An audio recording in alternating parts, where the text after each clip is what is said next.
네, 오후에는 현수보살품에 대해서 같이 살펴보도록 하겠습니다. 우리가 신심을 통해 가지고 수행을 했을 때 얻어지는 공덕에 대한 얘기들을 합니다. 그러니까 그 공덕이 어떤 것인지, 그다음에 이런 신심을 가지고 수행이 이루어졌을 때 결과는 어떤 결과를 갖는지 여기에 대한 내용들을 얘기하거든요. 그렇기 때문에 결국은 부처님의 그런 공덕, 부처님의 능력, 부처님이 어떤 분이신지, 부처님이 가지고 계신 그런 능력들, 그런 것들을 다 공덕을 성취하게 되는 것에 대한 내용들 계속 이어지는데요. 결국은 이 신심은 우리가 뒤에 나오는 계속 이제 화엄경에서 계속 얘기하는 그런 것들의 이제 바탕이 되는 부분이기 때문에 이렇게 십신을 따로 나눠서 얘기하지 않고 이렇게 뭉뚱그려서 얘기하고 있는 것들은 대부분 신심은 모든 우리 수행에 있어서의 기본이 되고 바탕이 되어주는 것이다, 이렇게 얘기하면 알 수 있고요. 그 다음에 이런 신심을 바탕으로 해가지고 깨달음이 완성되는 이런 것들을 가져오는 것이다, 이렇게 볼 수 있습니다. 그래서 현수보살품인데요. 현수보살 이렇게 얘기했을 때 탄연기에 보면 법장스님은 뭐라고 말씀하시냐면요. 이 현자는 바로 이 당체라고 하는 건 우리가 지니고 있는 그 원래 자기의 본 모습이에요. 그런 체가 지극히 온순하여 자유롭고 부드러운 이런 상태를 현, 이렇게 얘기했고, 그 다음에 길상, 그러니까 아주 제일 훌륭한 모습이죠. 이런 모습들이 그런 모습들의 수승한 덕을 갖춘 가운데 중에서 제일 으뜸이 되기 때문에, 그래서 수라고 얘기해서 현수보살 이렇게 얘기한다, 이렇게 이름은 그렇게 붙여졌다, 이런 얘기를 하거든요. 결국은 우리가 수행을 통해서 완성하신 부처님의 공덕, 이런 것들을 또 다른 말로 표현하는 게 현수라는 이름일 거다, 이렇게 보여지는데요. 어쨌건 오늘 거기에 대한 내용들 같이 한번 보도록 하겠습니다. 아침에 얘기할 때 바로 믿음에 대한 얘기들을 했었는데요. 바로 이 믿음이 얼만큼 중요한가, 뭐 이런 얘기들은 우리가 수없이 많이 보아왔었죠. 그래 보면 현수품의 제일 첫 번째 정도에 나왔던 보면 유명한, 우리가 되게 많이 들어봤던 그런 개송이 하나 있는데요. 무슨 개송이냐면 믿음은 도의 근본이요 공덕의 어머니다, 이런 얘기가 현수보살품 처음에 문수사리 보살이 이 믿음에 대한 질문, 그리고 이런 것들에 대해 물어봤을 때 여기에 대한 대답으로 이 얘기를 하거든요. 믿음은 도의 근본이요 공덕의 어머니다. 어머니라고 얘기하는 건 그걸 길러내는 역할을 한다는 얘기고요. 그 다음에 도의 근본이라는 얘기는 어쨌건 우리 부처님의 수행의 바탕이 되는 게 바로 믿음이다. 이 믿음이 바탕이 안 되면 이게 앞으로 나가질 못하는 거죠. 그래서 이게 되게 중요한 건데, 그 믿음이라고 하는 건 그냥 아까도 얘기했지만 한마디로 얘기하면 뭐냐면 대승에서의 믿음이라는 건 내가 불법 속에 살고 있다는 건, 내 몸 안에 내가 바로 불법을 떠나서 있지 않고 불법 안에서 내가 행동을 하고 살아가는 모든 것들이 다 부처님 법 안에서 이루어지고 있다는 거죠. 그 법이 우리 몸속에, 우리 마음속에 다 담겨 있다는 거예요. 따로 떨어져 있는 게 아니라 우리 마음하고 다른 게 아니고 우리 마음하고 하나다, 이렇게 얘기하는 거예요. 그걸 바탕으로 이루어지고 있기 때문에 아까 불교의 수행은 그래서 뭐냐면, 불교의 수행은 다 닦아내는 것들입니다. 이게 닦아낼 필요도 없이 뭐냐면 쉬기만 하면 되는 거거든요. 쉬어지기만 하면 된다. 뭐냐면 결국은 업의 바람에 의해서 우리가 고통을 받고 업의 이런 어떤 생활의 곤란을 겪고 이러는 것들은 대부분 업하고 인연이 다 있죠. 과거에 내가 했던 인이 있기 때문에 그것이 지금 이런 효과, 이런 결과를 가져오는 거잖아요. 결과를 가져오는 건데, 근데 결국은 그런 것들도 죄업으로 만들어진 그런 죄과라고 하더라도, 그리고 지금 내가 받고 있는 고통이라 하더라도 사실은 자성이 없다는 거예요. 그 불성 자리에는 본래 그게 없는 거고 업의 바람에 의해서 그렇게 움직여질 뿐이잖아요.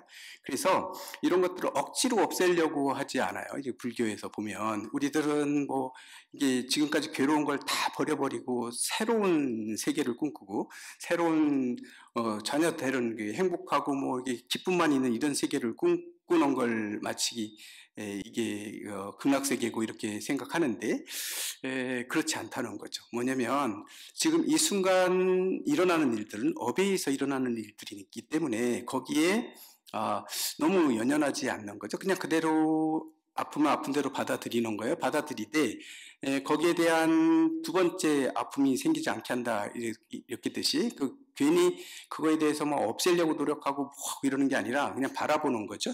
바라봐서 그 본질을 공한 줄 알고 그걸 바라보기만 하게 되면 지금 내가 느껴지는 아픔이라 하더라도 그 아픔도 그냥 그 아픔일 뿐이고 이게 어떤 실체가 있는 게 아니다. 그리고 지나게 되면 시간이 지나게 되고 또 환경이 바뀌게 되면 이건 당연히 지금 나의 이 상태는 바뀌게 되어 있거든요.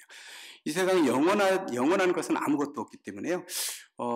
무엇이든지 그래서 부처님 무상이다 이렇게 얘기하는데 이 세상의 모든 것들은 영원한 건 아무것도 없어요. 내가 지금 힘들고 아프다 하더라도 이게 영원한 게 아니거든요. 그 당시에 아픔이 찾아오고 힘든 일이 있을 때는 그게 영원할 것처럼 우리는 착각하거든요. 이건 영원히 안 끝날 것 같고 이 세상이 다 싫고 막 이런 생각이 들 수도 있어요. 그렇기 때문에 지금 이 순간에 내가 너무 집착하고 제대로 바라보지 않고 이 시간에 아픔에 너무 집중하고 이 아픈 것들에 대한 그런데 매여 있고 이렇게 되면 그런 것들은 사라지지 않고 더욱더 공고해지고 더 괴로움만 더 찾아올 뿐이에요. 그렇기 때문에 지금 있는 아픔이 있을 때 그 아픔을 들여다보는 것도 되게 중요하거든요. 관측하는 거예요. 그냥 그 아픈 상태 이상으로 내가 아파할 필요는 없기 때문에 그래요. 아까 부처님 오전 중에 부처님께서 다리에 다치셨을 때 누구야 우리 의사가 물어봤을 때 부처님도 아프시냐고 했을 때 부처님 아프시다고 얘기했거든요. 그렇지만 그 아픔이 부처님을 더 이상 고뇌스럽다거나 얽어맨다거나 이러지는 않는 거거든요. 거기서는 이미 떠나 있다. 그렇기 때문에 아픔이 있다 하더라도 지금 아프다 하더라도 부처님은 거기에서 번뇌하지 않아요. 그냥 아픈 건 아픈 거거든요. 그 아픔에 그것 때문에 뭐 고뇌하거나 이러지 않는다는 얘기죠. 부처님은 사실은 그런 것도 이런 얘기를 하게 되면 너무 신비스럽고 신비롭고 뭐 이런 개념들을 갖기 때문에 이제 부처님은 아픈 건 아픈 거다 얘기하셨을 거예요. 그리고 대신 치료할 때 부처님도 이게 찡그리거나 이런 게 없었으니까 물어봤겠죠. 진짜 아프세요? 이렇게 물어봤더니 아프냐고. 그래서 아프다고 말씀하셨던 거죠. 그렇기 때문에 우리가 이렇게 살아가면서 아픔이 하나도 없이 산다는 거는 거의 불가능하죠. 저희도 계속 출가 생활하면서도 계속 이 번뇌들이 있을 수 있고요. 그리고 같이 살다 보면 오해도 하게 되고 막 이런 것도 있잖아요. 그리고 아까도 얘기했지만 내 입장에서 봤을 때 각각의 처소에서 바라보는 시각이 다르기 때문에요. 어떤 때는 이게 오해들이 생길 수 있거든요. 대중들이 다 같이 하면요. 그런데 그런 것들 이제 해결해 가는 게 되게 중요한 거죠. 그러니까 가끔씩은 살다 보면 오해도 받고 나쁜 사람 취급도 받고 뭐 이럴 수도 있어요. 근데 그런 거 하나하나에 다 민감하게 반응하고 이러면 대중생활을 못 하죠. 그리고 변명하려고 너무 노력할 필요도 없는 게 지나다 보면 그건 그냥 해결이 된 경우가 되게 많거든요. 그런데 이 순간 오해받고 내가 억울한 것 때문에 그걸 해결해 보겠다고 막 발버둥 지르면 점점 더 꼬이는 경우 되게 많고 이게 변명으로밖에 안 보이고 막 이럴 때가 있어요. 그래서 그런 것들은 덤덤하게 지나갈 수도 있어야 되거든요. 왜냐하면 앞에 얘기했지만 모든 것들은 다 공하기 때문에 공한 것이고 실체가 없어요. 실체가 없는데 대부분 그렇죠. 그런데 우리는 이제 업을 가지고 사는 중생들이기 때문에 살아가는 모든 삶에서 다 내 식대로 보거든요. 내 식대로 오해하고 있고요. 상대방도 나하고 똑같이 알아주기를 바라고 나는 내 진심인데 오해하면 되게 억울하고 미워하는 마음 생기고 막 이런 마음들이 생기게 되는데 그럴 필요가 없는데 그럴 필요가 없다. 아무리 그래 다 공한 거야라고 해도 우리가 어떻게 살아왔던 업들이 있고 내 기준이 있고 내 가치관이 있잖아요. 내 가치관에 어긋나는 게 있으면 못마땅하고 그런 거 분명히 있거든요. 아침에 정행품의 세계에 있을 때 그 못마땅한 부분들을 봤을 때도 거기에서 그걸 통해 가지고 '아 나는 저렇게 하지 말아야지. 나는 이렇게 해야지.'라는 그런 마음들을 자꾸 키우란 얘기죠. 그래서 중생들이 저런 데에 매이지 않기를 바라보는 이런 것들이 아침에 정행품에서 있거든요. 예, 그렇게 하는 게 바로 수행이다. 뭐 수행이죠. 그래서 140 까지가 아침에 얘기 나와 있었잖아요. 혹시 이렇게 하시다가 뭐 이렇게 뭐 그런 게 마음에 걸리는 게 있잖아요. 뭐 했는데 이거는 짜증나고 막 이게 누가 미워지고 막 이게 안 좋은 감정들이 막 일어날 때 한번 찾아보세요. 그 안에 요럴 때는 어떻게 하라 했지? 하면 찾아보면 분명히 140 가운데 중에 뭐 맞는 게 하나 있을 거예요. 네, 그리고 보면 거기서 분명히 이렇게 생각하라. 부처님이 얘기했죠.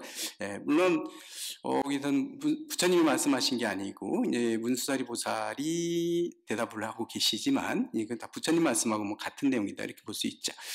화엄경은 대부분 사실은 부처님이 직접 말씀하시지는 않죠. 거의 보면 이렇게 보살들이 대신 말을 하거든요. 이 보살들이나 다른 부처님이 나와가지고 대신 얘기하거든요. 화엄경은 원래 부처님은 인간의 말이라는 건 한계가 있기 때문에 그래요. 완벽할 수가 없죠. 아무리 완벽하게 표현을 한다 하더라도 다 맹점이 있어요. 말이라는 건 어떻게 보느냐에 따라서 해석이 달라질 수 있는 거고 완벽하게 표현해낼 수가 없어요. 시대 상황에 따라서 또 달라져요. 분명히 이런 것들이 말이 갖는 한계거든요. 그렇기 때문에 아무리 좋은 말로 훌륭한 말로 표현해냈다 하더라도 말로 일단 표현하면 이게 허점들이 있게 완벽하게 표현해낼 수가 없거든요. 그러니까 부처님은 완벽한 말을 하시는 비로자나 부처님께서 말을 할 수 없죠. 대신 보살들이 대신 얘기하는 겁니다. 그래서 부처님이 하신 말씀은 완벽한 말인데 완벽한 말은 이 세상에 존재하지 않기 때문에 대신해서 보살들이 대신 얘기하지만 이런 말들은 대부분 부처님의 불성에서 나오는 말들이기 때문에 저희는 이거를 이해하고 합니다. 그런데 이 중에 그렇게 보더라도 이제 약간의 완벽하지 못한 부분들이 발견되기도 하죠. 뭐 처음에 우리가 막 이건 이 뜻이야라고 막 외웠는데 경전 구절을 볼 때 있잖아요. 요건 이 뜻이야라고 열심히 공부를 했는데 어느 날 보니까 세월이 지나다 보니까 그 뜻이 아니고 전혀 다른 뜻으로 내가 이해될 때가 있거든요. 이런 것들이 사실은 그래서 우리가 그 상강례나 우리 법회 시작할 때도 이제 부처님 열애의 뜻을 진실한 열애의 뜻을 알게 되어지다 항상 우리가 하잖아요. 그런 것들을 하고 시작하는 것처럼 부처님의 그 마음의 뜻을 말로 표현하는 건 어느 정도 우리가 이해할 수 있지만 완벽하게 이해할 수는 없는 것들이어서 뭐 그렇다 이렇게 볼 수 있죠. 처음에는 뭐에 대한 얘기가 나오느냐 해인삼매에 대한 얘기가 나오거든요. 먼저 해인삼매에 대한 얘기를 한번 먼저 봐야 될 것 같은데요. 보면 처음 시작이 해인삼매에 대한 얘기인데 해인삼매가 뭐냐면 해인삼매가 뭔지는 아시나요? 해인사 할 때 그 해인 있잖아요. 해인 바다의 자에다가 도장인 자를 쓰거든요. 우리가 진리를 표현할 때 바다를 되게 많이 이렇게 인용을 하죠. 바다. 그래서 그 바다의 도장이란 얘기인데요. 이 바다가 고요한 바다예요. 너무 고요한 바다인데 너무 맑아요. 완전히 맑은 그런 마치 거울처럼 깨끗한 그런 거. 근데 이 삼매에 들어가면 이 세상 모든 것들이 다 거울에 비춰진 것처럼 분명하게 보인다는 거예요. 조금도 왜곡되지 않고 있는 그대로의 모습을 다 비춰보는 거예요. 근데 실체는 없어요. 하지만 그 거울이 그대로 다 보이는 거죠. 그래서 이 삼매에서 이 세상 모든 것들을 다 바라볼 수 있는 건데 이 세상 존재하는 모든 것들은 이 삼매에 들어가서 보면 다 마치 거울에 도장을 찍은 듯이 그런 모습들을 다 볼 수 있는 이런 것들이 해인삼매다 이런 얘기를 하죠. 그래서 이런 해인삼매의 이것도 부처님의 공덕, 부처님이 되면 이런 것들이 이 세상에 일어나는 모든 일들을 부처님께서는 다 아시게 되는 것이 바로 이 해인삼매를 얻으셨기 때문에 그 해인삼매에서 그게 되는 거죠. 처음 시작할 때가 이런 얘기를 합니다. 뭐 여기 공덕 정수 그 정행품의 그런 얘기를 한 다음에 이렇게 얘기합니다. 네, 이제 보살들을 모두 위해서 부처님의 청정한 행을 말하였으니 아까 정행품에서 말했으니 바라건대 당신도 이 회중에서 수행하던 좋은 공덕을 말씀해달라. 누구한테 공덕에 대해서 얘기하라고 하냐면 현수보살한테 문수사리 보살이 얘기하는 겁니다. 공덕에 대한 수행, 나는 이제 수행에 대해서 얘기했으니까, 행에 대해서 얘기했으니 공덕에 대한 얘기를 좀 해달라. 부처님은 어떤 존재고 어떤 능력을 가지고 계신지 그런 거에 대해, 그리고 믿음의 결과로서 얻어진 그런 공덕에 대해서 말씀해달라 이렇게 얘기를 하죠. 그럴 때 현수보살이 이렇게 얘기합니다. 선제라는 게 아주 훌륭하다는 뜻이에요. 훌륭하십니다. 당신은 자세히 들으라 이러면서 그 공덕은 헤아릴 수가 없지만 내가 이제 조금만 말하려 하니 큰 바다에 물 한 방울만이나 할까? 이렇게 얘기하고 있어요. 이게 뭐냐면 부처님의 공덕은 말로 다 할 수 있고 믿음에 의해서 얻어진 공덕은 우리가 말로 다 표현해낼 수 없다는 거죠. 그래서 현수보살이 지금 길게 앞으로 얘기하겠지만 이거는 내가 조금 큰 바다에 물방울 하나 얘기하는 만큼만 내가 얘기하는 거다. 이렇게 얘기하는 겁니다. 지금 뒤에 있는 내용들은 그 정도의 얘기를 하는 거다 이런 얘기죠. 그래서 그 다음 보면 어떤 보살이 처음으로 마음을 내어 부처님이 보리를 증하려 하면 그 공덕을 끝없고 한이 없어서 측량할 수도 없고 짝도 없다. 비교해 볼 수가 없는 만큼 크다. 하물며 한량없고 끝없는 세월 십지를 구족하게 닦은 공덕은 시방에 수가 없는 열애들께 한꺼번에 일컬나 하더라도 다하지 못하도다. 이렇게 끝이 없는 크신 공덕을 그 가운데 조금만 말할 것이니 비유하면 세 발로 밟은 허공과 큰 땅에서 한 티끌 같다고 할까? 아니 새가 허공을 한번 딱 밟았는데 그만큼 아니면 큰 땅에 한 티끌, 이 땅 위에 있는 티끌 하나만큼 내가 얘기할 수 있다고 할까? 뭐 이런 얘기. 부처님의 공덕은 다 말로 왔을 만큼 크다, 많다 이런 얘기를 하고 계신 거죠. 보살이 발심하여 보리 구함은 인이 없고 연 없는 것이 아니니 인도 있고 연이 있다는 얘기죠. 불보, 법보, 승부에 신심을 내고 그러므로 넓고 큰 마음 내었느니라 그랬습니다. 결국은 처음에 삼보에 대한 믿음이 근거가 됐다. 삼보의 믿음에 의해 가지고 보리심이 바라게 됐다라는 얘기를 하고 있습니다. 그 다음에 밑에 조금 내려가 보면 믿고 아는 깊은 마음 늘 청정하고 부처님께 공경하고 존중하오며 교법이나 스님께도 또한 그렇게 정성껏 공양하려 발심했으며 부처님과 부처님법 깊이 믿으며 불자들의 행하는 도리도 믿고 의 없는 큰 보리를 믿음으로써 보살이 처음으로 발심하였다네. 신심은 도의 근본 공덕의 어머니며 일체의 선한 법을 길러내오며 의심의 금을 끊고 애정 벗어나 열반 의 없는 도 열어 보이네. 결국은 믿음에 의해서 선법도 다 닿게 되는 것이고, 그 다음에 이 믿음에 의해서 의심도 끊어낼 수 있고, 그 다음에 어떤 애정이나 탐욕이나 이런 데서도 벗어날 수 있는 건 바로 이 믿음에서 된다는 얘기죠. 그래서 결국은 열반에 의 없는 도 열어 보이는 것도 바로 믿음에서 시작되는 것이다. 결국은 그렇답니다.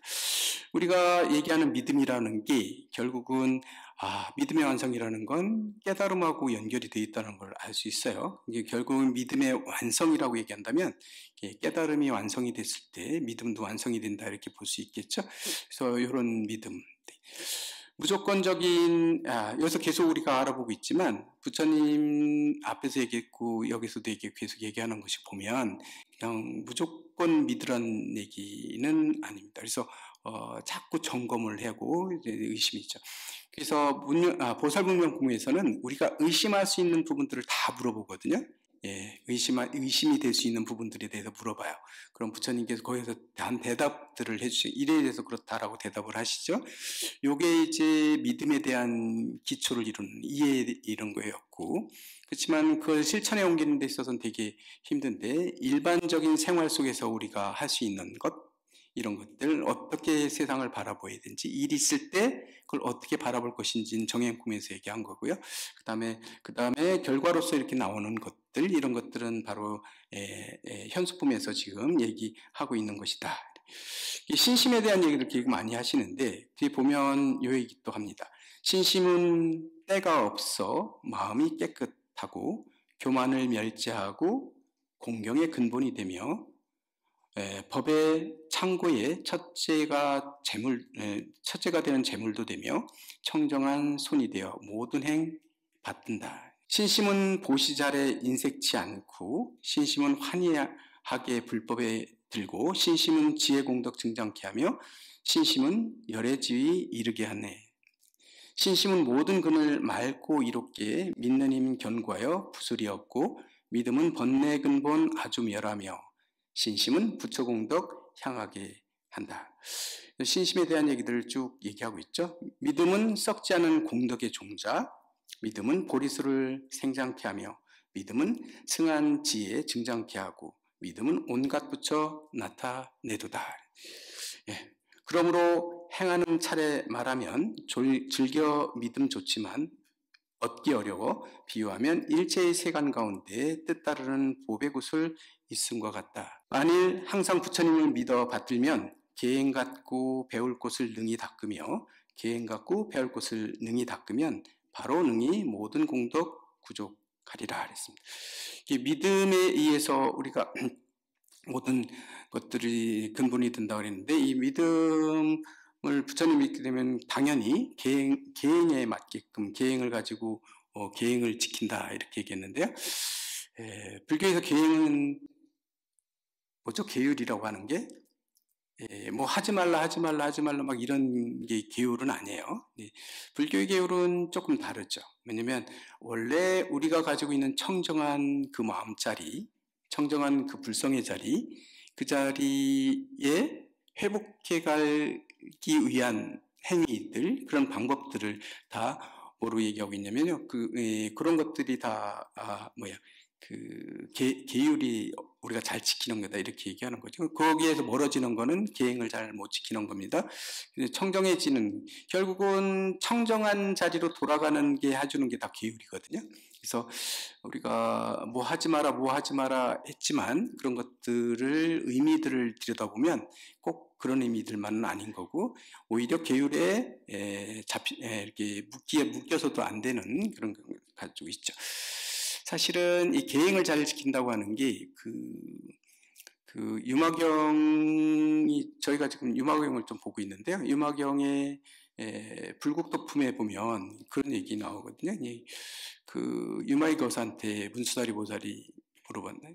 문수다리 물어봤나요? 뭐 물어보냐면요. 그거 물어보거든요. 불도를 회통하는 건 어떤 경우를 부처님 법에 다 회통했다고 보느냐 이랬을 때 유마의 거사 그 얘기를 해요. 뭐라고 얘기하면 비도를 행하는 게 불도와 회통하는 것이다 이런 얘기하거든요. 비도를 행하는 게 불도와 통하는 얘기는 뭐냐면 비도라는 건 부처님이 하지 말라는 짓들을 하는 게 만약에 보살이 비도를 행한다면 이게 바로 불법에 통하는 것이다 이렇게 얘기하고 있어요. 그러니까 욕하지 말라는데 막 욕하는 거, 그다음에 거짓말하지만 막 거짓말하는 거예요. 누구 때리지 말라는데 막 때려요. 막 이런 것들, 이런 행동들이 다 비도거든요. 근데 이런 것들을 행할 때 이게 불법하고 통한대요. 이게 무슨 의미냐면요. 그 계율이 하지 말라는 짓들을 하는 게 불도하고 통한다. 그럼 우리도 그렇게 하는 앞에 만약에 보살이 이런 얘기 돼 있어요. 보살들이요. 보살들은 계율도 잘 지키고 다 잘 지키잖아요. 근데 이렇게 있다 보면 뭐가 되죠? 자기도 모르게 이건 행동을 해야 되고 이건 하지 말아야 돼 이런데 지금 이 친구는 때려줘야 지금 잠에서 깨어날 수 있는데 때려줘야 돼요. 지금 때려줘야 되는 입장인데 괜히 때리면 남을 때리는 거에 되고 사람들이 뭐 이게 안 좋게 또 얘기할까봐 막 이렇게 되니 보살이 어떻게 그렇게 하냐 뭐 오해받을까봐 그런 마음이 조금이라도 있다면 못 때리는 겁니다. 그죠? 때려줘야 되는데 다른 사람들의 시선이 느껴지면 못 때리는 거예요. 내가 때려 폭력 쓴다고 막 소문 이상하게 나고 안 좋은 사람으로 볼 수도 있잖아요. 그렇기 때문에 못 하는 겁니다. 근데 그런 거하고 상관없이 부처님이 하지 말라고 한 것도 필요할 때 과감하게 할 수 있다면 그게 바로 진정으로 불법과 통하는 것이다. 부처님의 말씀을 회통한 것이라고 이런 표현을 쓰거든요. 여기에서도 대부분 마찬가지인 건데요. 여기에서 보면 부처님의 공덕들은 바로 이렇게 어디에 매이지 않는 거죠. 자유자재한 겁니다. 밖에서 봤을 때는 저 불도에 부처님 법에 안 맞네? 이렇게 오해할 수 있는 행위들도 불법에 맞추려면 해야 되는, 필요할 때는 하는 겁니다. 이렇게 할 수 있는 게 진정한 불도와 회통하는 거다. 결국은 부처님 법이라는 건 누구한테 인정받기 위해서 우리가 공부하는 게 아니거든요.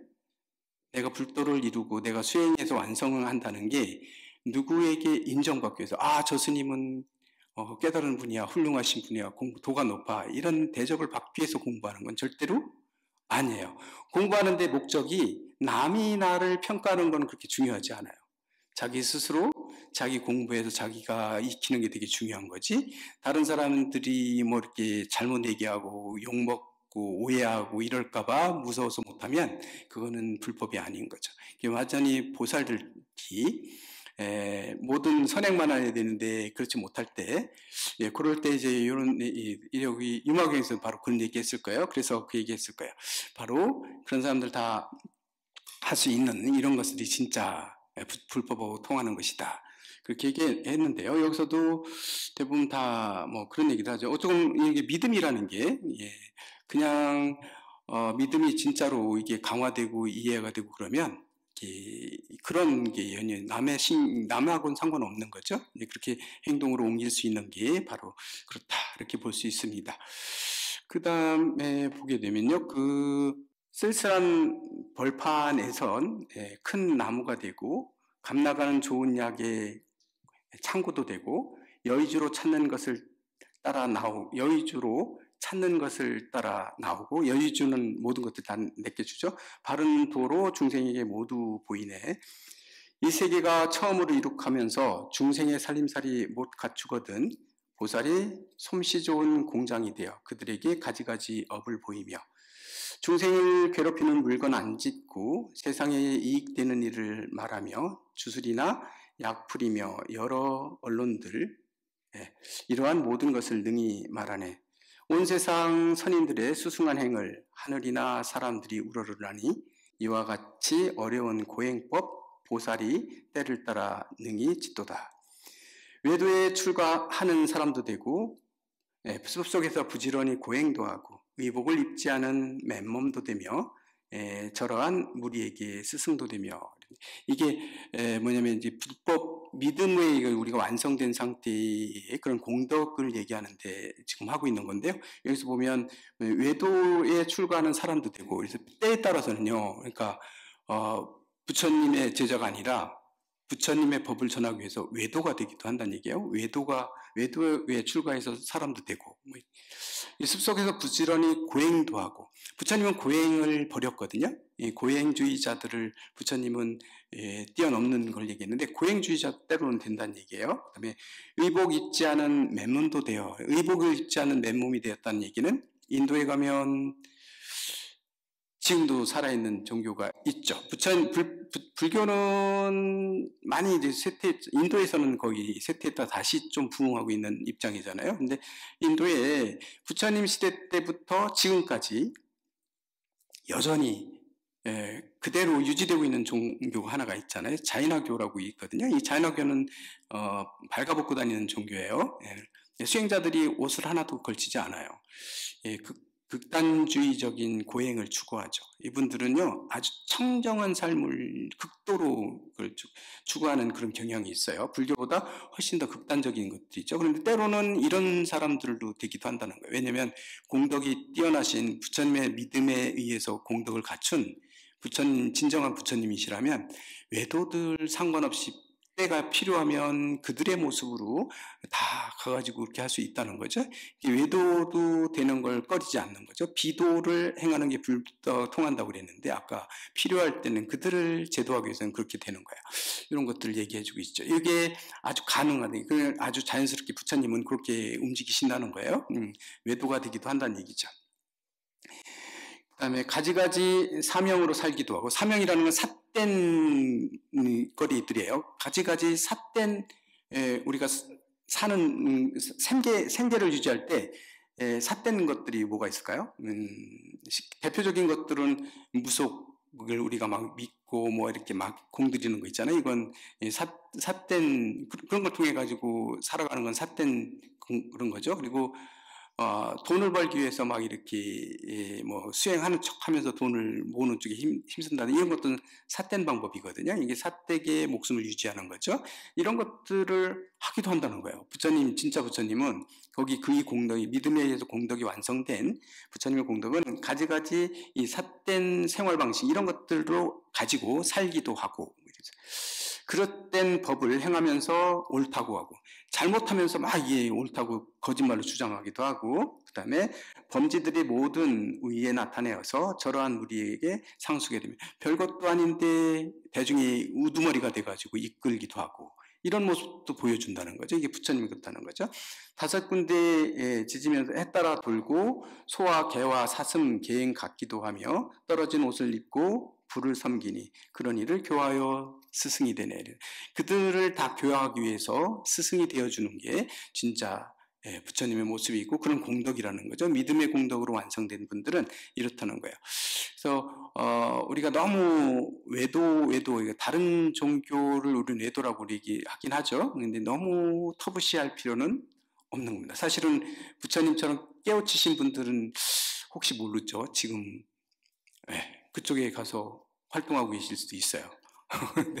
그러니까 함부로 내 공부하는 쪽에 접어야지 다른 그 삿되게 하는 것도 가끔씩 뭐예요?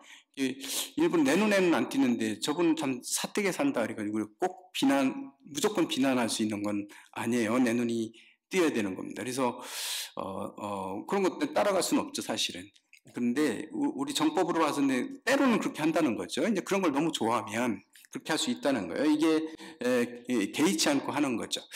잘못하면 비난받거든요. 저는 삿되게 산다고 막 이렇게 타락했다고 또 이렇게 얘기를 받을 수 있는 거거든요. 외도의 모습으로 갈 때는 외도의 모습으로 가고 다 이런 얘기가 지금 여기 화엄경 현수품에 지금 나와 있는 거예요. 삿된 중생들의 모습을, 삿된 모습을 보일 때 부처님이 하지 말라고 했는 일들을 다 보여주는 거예요. 되면 이게 보여주는 이유는 뭐냐면 뒤에 그거 나왔죠. 그들에게 스승이 되시기 때문에 그래요. 스승이 되기 위해서 그러는 거예요. 왜냐면 외도라고 해가지고 우리가 제도할 사람이 아닌 게 아니거든요. 이 세상 모든 존재는 다 제도해야 될 중생들이고 대상이에요. 다른 종교 믿는다 그래가지고 그 안에 불성이 없다고 보지 않아요. 불교에서는 다 불성을 가지고 있는 존재들이에요. 그렇기 때문에 지금 그렇다 하더라도 거기에 맞춰서 이 불법을 전달해서 이게 금생이 아니더라도 다음 생 이게 진리는 제가 그런 얘기 하는데 진리라고 한다면 이게 진리의 라벨이 붙어 있는 건 아니다. 이제 불교 진리, 어느 종교 진리 이렇게 딱 라벨이 붙어서 그 진리는 우리는 엄두를 내지 못하고 불교에서만 통하고 저기는 안 통하고 이렇게 되는 진리라고 한다면 이런 진리는 진리가 아닌 거죠. 진리는 그 무엇하고도 다 통해야 되는 거예요. 진리는 변함이 없는 거기 때문에 그런 의미에서요. 모두의 불성을 다 가지고 있는 존재이기 때문에 지금 어떤 종교가 다르다고 해서 우리가 무조건 터부시할 필요는 없다. 그 다음에 현수품에서 보면 그 15권에 넘어갔을 때 보면 이 광명에 대한 얘기를 하거든요. 이 진리를 광명에 표현하고 있어요. 광명이라는 건 빛이에요. 빛의 특징은 뭐예요? 어두운 곳을 비춰도 어두운 곳을 어느 곳이든지 다 비춰서 어둠을 다 몰아내고 다 선명해 그대로 다 있는 그대로의 모습을 드러내게 해주는 게 광명이잖아요.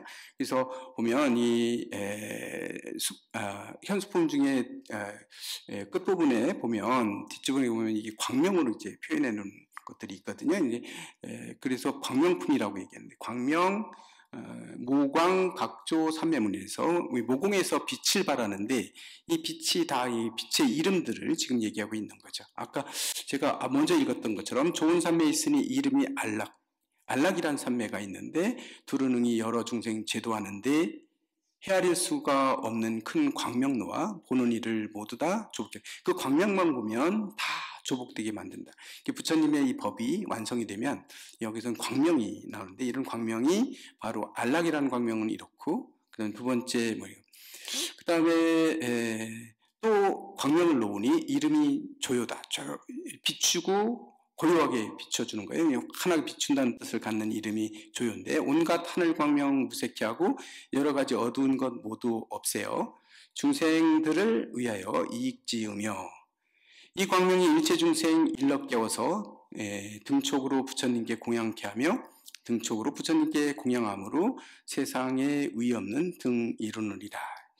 그렇죠? 여러 가지 기름 등불, 우유 등 켜고 가지각색 밝은 횃불 모두 사르며 온갖 향과 묘한 약과 보배 촛불로 부처님께 공양하고 이 광명 얻네.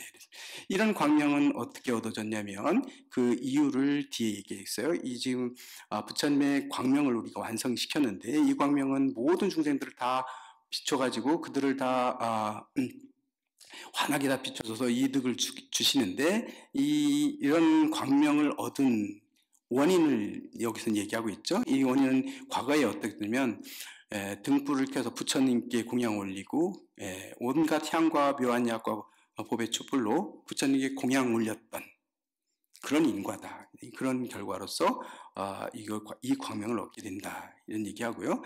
그다음에 또 하나는 그 다음 보면 광명을 또 얻으니 이름이 제도, 뭐 누굴 제도해 준다는 얘기죠. 이제 건져 준다는 이름의 광명은 또 있어요.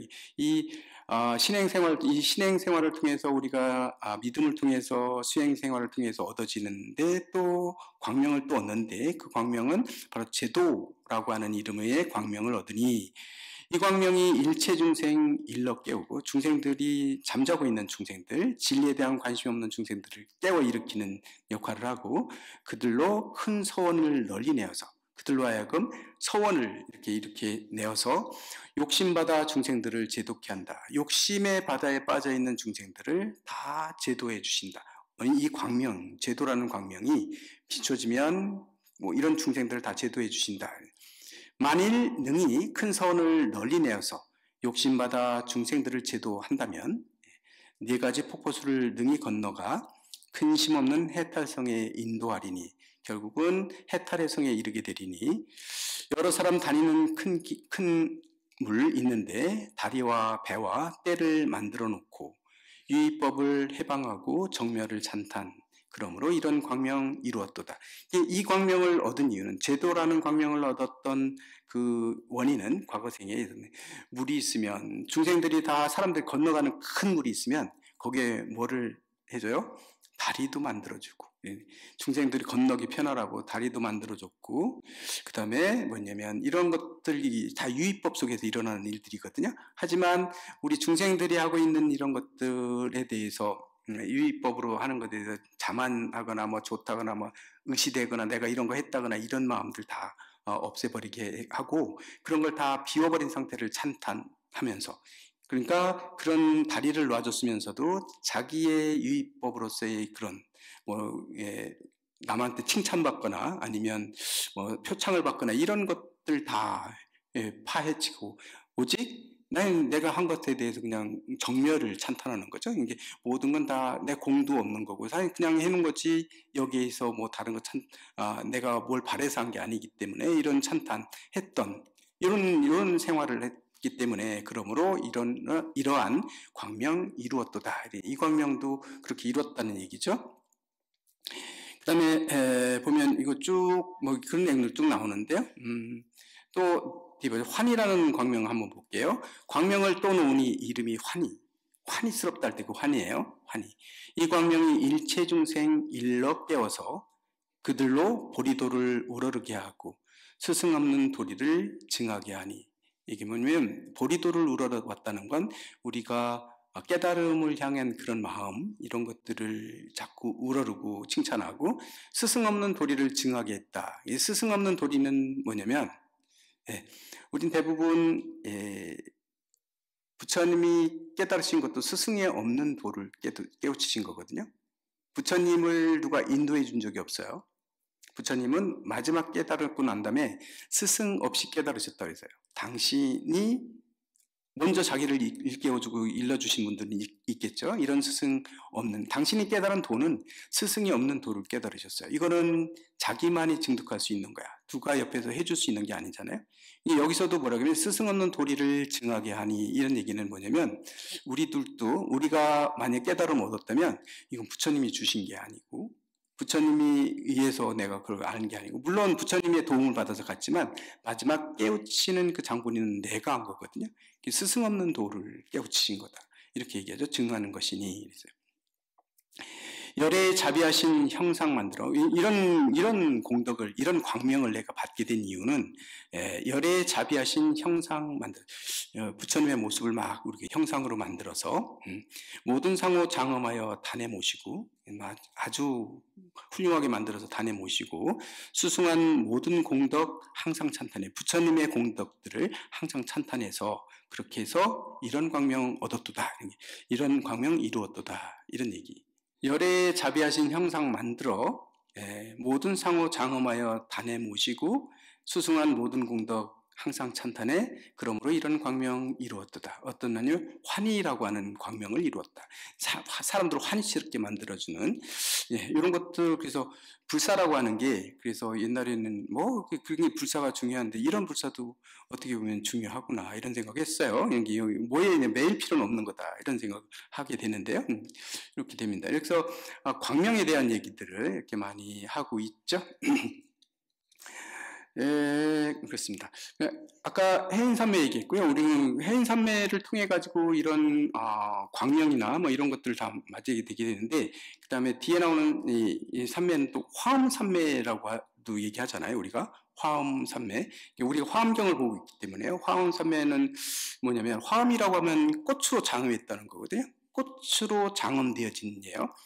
꽃으로 장엄되어 있다고 얘기하면 꽃이라고 하는 것도 대부분 뭘 얘기하죠? 바로 수행을 얘기하는 겁니다. 이 꽃이라고 하는 건 모든 수행을 통한 그런 것들이거든요. 수행으로서 장엄했다. 이 세상을 다 장엄하고 있는 거예요. 우리가 어떤 위치에 살고 있든지 어떤 모습으로 살고 있든지 내가 주어진 상황에서 그곳에서 자기의 그 마음, 아까 마음 잘 쓰는 게 바로 수행이라고 얘기했는데, 그 마음을 활용해가지고 그 부처님의 마음, 그 나의 모든 업이나 이런 것들을 내려놓은 상태에서 그 부처님의 그걸 실천에 옮기는 것, 부처님 말씀대로 우리가 열심히 실천에 옮기는 것들이 바로 장엄이거든요. 이 화엄이라는 건 다 각각 이 중생들이 다 다르기 때문에요. 인간도 다 다르기 때문에 온갖 그런 모습들을 다 갖추고 있어요. 각양각색의 많은 사람들이 있고, 그렇기 때문에 부처님께서는 각양각색의 84,000이나 되는 법문들을 하신 이유가, 중생은 다 가지각색이기 때문에 그래요. 나하고 똑같은 사람이 이 세상에 존재하지 않거든요. 그런 사람들 다 맞춰주는 거죠. 그들에게 모든 중생들을 다 구제할 수 있는 이런 방법들, 그런 것들을 다 이렇게 능력들을 다 가지고 있기 때문에 그런 법문들을 다 해내고 있는 거고, 그런 또 어떤 법문에도 또 이게 매이지 않게 되는 거죠. 설법이 아주 자유자재해서 무량한 법문들을 다 하고 계신 것이 바로 부처님의 모습인데, 이게 바로 현수품에서 지금 찬탄하고 있는 이 부처님의 공덕들이다. 이 부처님이 가지고 있는 공덕은 무궁무진해서 다 얘기할 수 없다. 경전에 나와 있는 내용, 이런 내용들 어마어마하게 길어서 저희들은 사실은 엄청 길거든요. 그렇기 때문에 이거 막 보면서 이게 막 그냥 넘기고 어디 중요한 게 보이나 이렇게 하는 게 아니고, 하나하나 한번 보면 되게 신심나기도 하고 좋아요. 근데 하나하나, 근데 되게 긴 것 같은데, 이 긴 게 아까 처음에 현수보살이 처음에 시작할 때 얘기했듯이 허공에 세 발자국 한번 찍은 만큼 뺏기 내가 얘기한 게 아니다. 왜냐하면 그 밖에도 어마어마한 내용, 부처님의 능력은 불가사의한 이런 모든 능력들을 다 갖추고 계신 이런 것들이기 때문에 그렇습니다. 이런 부처님의 공덕이나 이런 능력들은 우리가 뭘 통해서 완성이 되느냐, 결국은 믿음이다. 믿음을 완성해 가는 거다. 믿음의 완성이라는 건 아까도 얘기했지만, 불교의 믿음은 무작정 믿는 그런 믿음이 아니고 분석해보고 보고, 그리고 부처님 말씀대로 우리 세상을 바라보고, 그다음에 이 세상 모든 내 눈앞에 나타나는 현상들을 바라볼 때 이거를 중생들에게 어땠으면 좋겠다, 중생들은 다 이랬으면 좋겠다는 발언, 이런 발언들을 하면서 우리가 수행을 해 나가면 바로 이런 공덕들을 다 갖추게 되리라. 뭐 이런 얘기를 하고 있다. 이런 말씀들을 하고 있는 것이다라고 얘기할 수 있겠습니다.